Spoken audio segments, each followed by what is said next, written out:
ब्रह्मत्वं प्रजापति वन्ददापः पूज्योतिरसोऽमृतं ब्रह्मभूर्भुवस्सुवरो ईशानः सर्वविद्यानाम् ईश्वरः सर्वभूतानां ब्रह्माधिपतिर्ब्रह्मणोऽधिपतिर्ब्रह्मा शिवो मे अस्तु सदा शिवो नारायणाय विद्महे वासुदेवाय धीमहि तन्नो विष्णुः प्रचोदयात् महालक्ष्म्यै च विद्महे विष्णुपत्नी च धीमहि तन्नो लक्ष्मी प्रचोदयात् तत्पुरुषाय विद्महे वक्रतुण्डाय धीमहि तन्नो दन्ति प्रचोदयात् तत्पुरुषाय विद्महे महादेवाय धीमहि तन्नो रुद्रः प्रचोदयात् कात्यायनाय विद्महे कन्याकुमारी धीमहि तन्नो दुर्गे प्रचोदयात् हंसाय विद्महे परमहंसाय धीमहि तन्नो हंस प्रचोदयात् इति दिव्य सुवर्ण मंत्र पुष्पं समर्पयामि। मंत्र पुष्पानन्तरे आत्मप्रदक्षिण नमस्कारं यानि कानि च पापानि जन्मांतर कृतानि च तानि तानि प्रणश्यन्ति प्रदक्षिणं पदे पदे पापोहं पापकर्माहं पापात्मा पापसंभवः त्राहि मां कृपया देव शरणागतवत्सल अन्यथा शरणं नास्ति त्वमेव शरणं मम तस्मात् कारुण्यभावेन रक्ष रक्ष महेश्वरा। నమస్కారం ఎట్లా చేయాలి అంటే ప్రదక్షిణం కానీ 9 నెలల గర్భిణి నెత్తి మీద నిండు గర్భిణి నెత్తి మీద కుండలో నీళ్లు పెడితే ఆవిడ ఎంత జాగ్రత్తగా నడుస్తుందో అడుగులు అలా వేస్తూ చక్కగా ప్రదక్షిణం చేయడం మంచిదని పెద్దలు చెప్తూ ఉంటారు. సమర్పయామి ఆత్మ ప్రదక్షిణ నమస్కారం సమర్పయామి ఉరసా శిరసా దృష్ట్యా పద్భ్యాం కరాభ్యాం కర్ణాభ్యాం ప్రణామోష్టాంగ ఉచ్యతే. చెప్పండి మా అందరూ.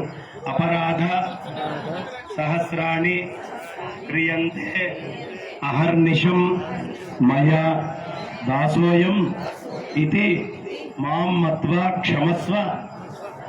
పురుషోత్తమ కరచరణకృతం వాక్కాయజం కర్మజం వా శ్రవణ నయనజం వా మానసం వా అపరాధం విదితం అవిదితం వా సర్వం ఏతత్ క్షమస్వ.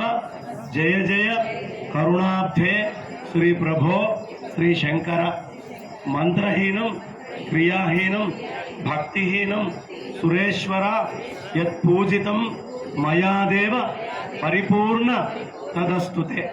యస్య స్మృత్యా చ యస్య స్మృత్యా నామోక్త్యా తపః పూజా క్రియాదిషు సర్వం సంపూర్ణతాం యాతి.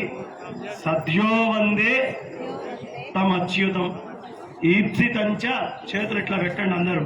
వరం దేహి పరత్రాచ పరాంగతిం రూపం దేహి జయం దేహి యశో దేహి ద్విషో జహి భక్తి దేహి జ్ఞానం దేహి వైరాగ్యంచ దేహి దేహి మే శాంతిం అవిచ్ఛిన్నాం సర్వత్ర తవ దర్శన కామరాహిత్య జంభారితే హృత్మానంద స్థితిం స్థిరాం.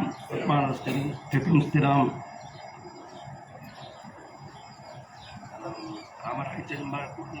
గతం పాపం గతం దుఃఖం గతం దార్ద్ర్య మధ్యమే ఆగత సుఖ సంపత్తిక పుణ్య అద్వైత వన దర్శనాత్.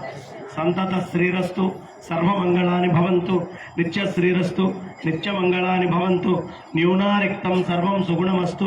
మమ ఇష్టకామ్యార్థ సిద్ధిరస్తు. మనస్సులో ఏదైనా ఉంటే చెప్పుకొని మనస్ఫూర్తిగా నమస్కారం చేసుకోండి. ఓం శ్రీ సర్వదేవ స్వరూప శ్రీ భవానీ శంకరదేవతాభ్యో నమ. శంకర భగవత్పాదాచార్య జగద్గురుభ్యో నమ. ఛత్రం ధారయామి చామరం వీజయామి నృత్యం దర్శయామి గీతం శ్రావయామి వాక్యం ఘోషయామి అశ్వాందోళికానారోహయామి రథానారోహయామి గజానారోహయామి సమస్త రాజోపచార భక్త్యోపచార శక్త్యోపచార పూజాన్ సమర్పయామి. చెప్పండమ్మా. కాయేన వాచ మనస్ ఇంద్రియైర్వా బుద్ధి ఆత్మనావా ప్రకృతే స్వభావాత్ కరోమి యద్యత్ సకలం పరస్మై నారాయణాయేతి సమర్పయామి. ఏతత్ సర్వం పరమేశ్వరార్పణమస్తు. ఇప్పటిదాకా మనం మాట్లాడుకునే దాంట్లో చలోక్తులు అనుకున్నాం. మంత్రంలో ఎక్కడైనా అటు ఇటు అయ్యి ఉండొచ్చు, ఎక్కడ ఏ లోపమైనా అయి ఉండొచ్చు, పూజలో మనకి భక్తి తక్కువ అయి ఉండొచ్చు. పరమాత్మ అంత్యముగా చివరిలో ఏ మాట వీడు చెప్తాడో అది, అంటే ఈ మనుష్య శరీరం వచ్చిన తర్వాత చివరి శ్వాస వదిలిపెట్టేటప్పుడు వాడు ఏమి తలుచుకుంటాడో అదే రూపం ఇచ్చినట్టు, ఇంత పూజాకృతవు ఇంత తంతులో కూడా ఆఖరి క్షణంలో ఉద్వాసన చెప్పే ముందు ఆఖరి మాట ఏం చెప్తావో అది వాంగ్మూలం లాంటిదయ్యా అని చెప్తారు. కాబట్టి కాయేన వాచా మనసేంద్రియైర్వా బుద్ధ్యాత్మనా వా ప్రకృతే స్వభావాత్ కరోమి యద్యత్ సకలం పరస్మై నారాయణాయేతి సమర్పయామి అని ఇతత్ సర్వం పరమేశ్వర అర్పణమస్తు అని చిత్తశుద్ధితో ఇంద్రియాలన్నీ దగ్గర పెట్టుకొని, ఒళ్ళు దగ్గర పెట్టుకొని ఒక్కసారి భగవంతుడి ముందు ఏ విధమైన అహంకారం లేకుండా శరణాగతి పొంది, అయ్యా ఇదే నేను కోరుకుండేది, నేను చేసిందంటూ ఏమీ లేదు, అంతా నువ్వు వాడే నాటకం, నీ మాయ, నీ లీల తప్ప ఇంకేమీ లేదు అని చెప్పి నమస్కారం చేసుకుందాం. స్వస్తి.